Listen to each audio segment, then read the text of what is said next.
Tenders for Henry. I'm not happy, complained Gordon.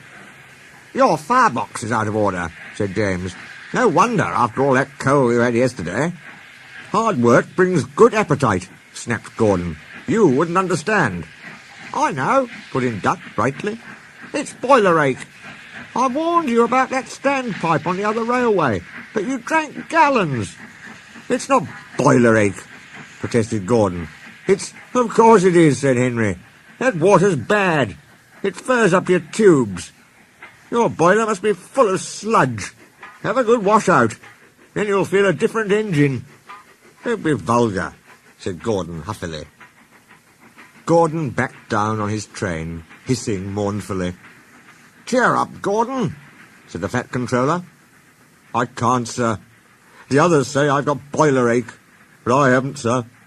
I keep thinking about the dreadful state of the world, sir. Is it true, sir, what the diesels say? What do they say? They boast that they've abolished steam, sir. Yes, Gordon, it is true. What, sir? All my Doncaster brothers drawn the same time as me?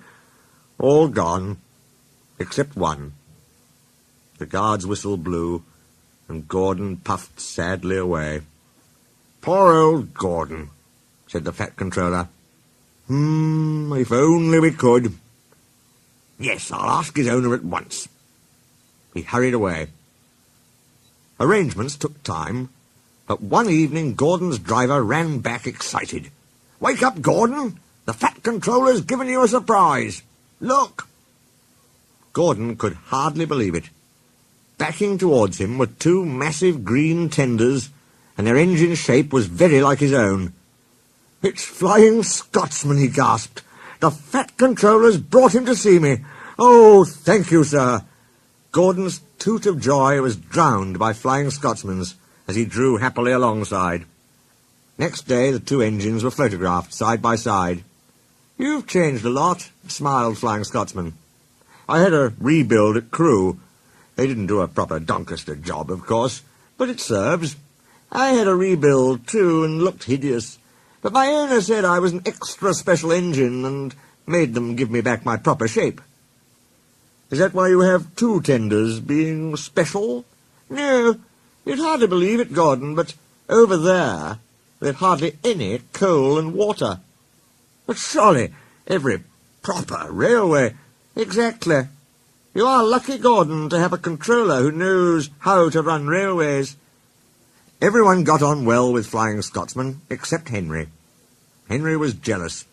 Tenders are marks of distinction, he complained. Everybody knows that. Why's he got two? He's famous, explained Duck and Donald. He was the second to go 100 miles an hour. Besides, the other railway has no coal and water. Pooh, sniffed Henry. I can't believe that.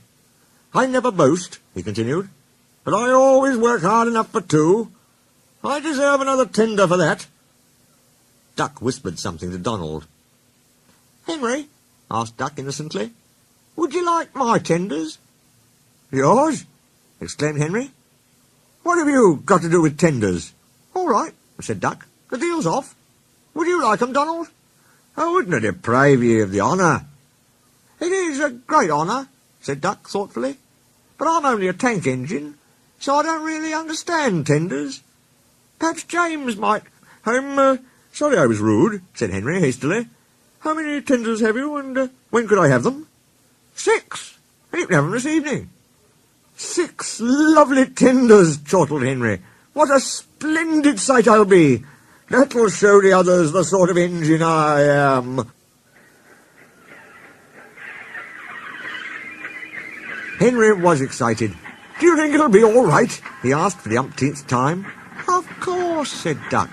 "Just go where I told you, and they'll be ready." Meanwhile, word had gone round, and the others waited where they could get a good view. Henry was cheered to the echo when he came, but he wasn't a splendid sight. He had 6 tenders, true, but they were very old and very dirty. All were filled with boiler sludge. "Had a good wash out, Henry?" called a voice. "That's right. You feel a different engine now?" Henry wasn't sure, but he thought the voice was Gordon's.